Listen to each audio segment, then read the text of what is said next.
A veure, metabolisme urbà jo entenc que és tot aquell ecosistema al voltant d'una ciutat, en quant a tot allò que entra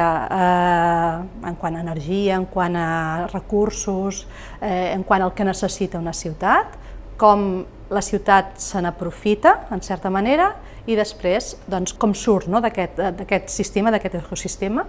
Jo entendria metabolisme urbà tot això, tot aquest conjunt, tot aquest circuit, diguéssim, per fer funcionar una ciutat com un ecosistema. Doncs sobretot el tema del tractament dels recursos, en quant a recursos hídrics, recursos per fer funcionar la ciutat, és a dir, tot el que sigui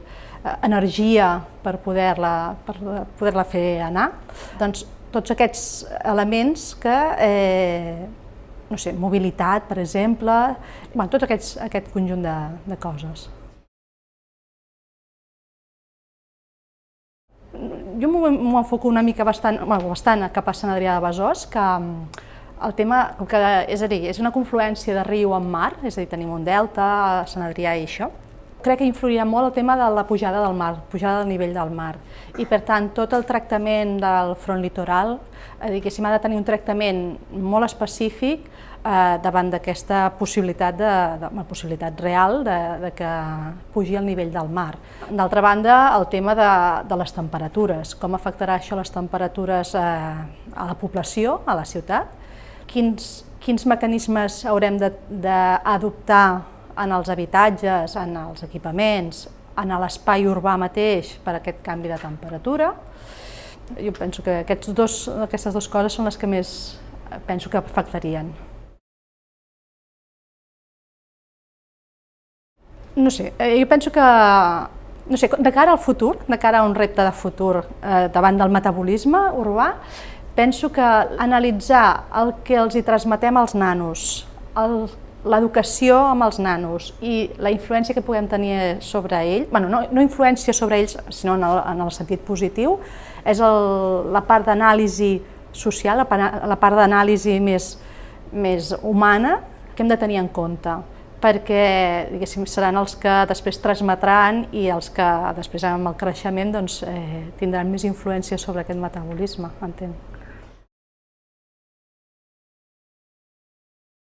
Malauradament, jo crec que amb el tema dels preus,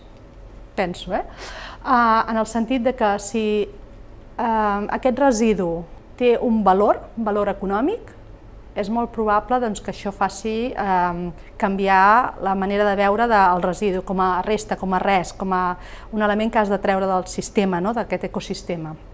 Per tant, si hi ha des d'impostos, des d'un gravamen a aquest residu, i en cas que no el facis recircular,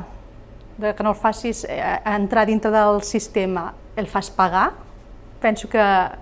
ja dic, malauradament, serà una de les possibilitats. Potser des de la meva vessant més d'arquitecte o urbanista, fer una ciutat que per les persones, perquè s'hi trobin a gust, perquè hi puguin viure, perquè s'hi puguin generar una vida, en el sentit d'aquests efectes que puguin haver de canvi climàtic, això, quedin mitigats, és a dir, una forma urbana, uns espais públics, és a dir, mirar la ciutat amb aquestes coses que poden arribar a passar, que estàvem comentant abans, fer una ciutat que mitigui tots aquests efectes.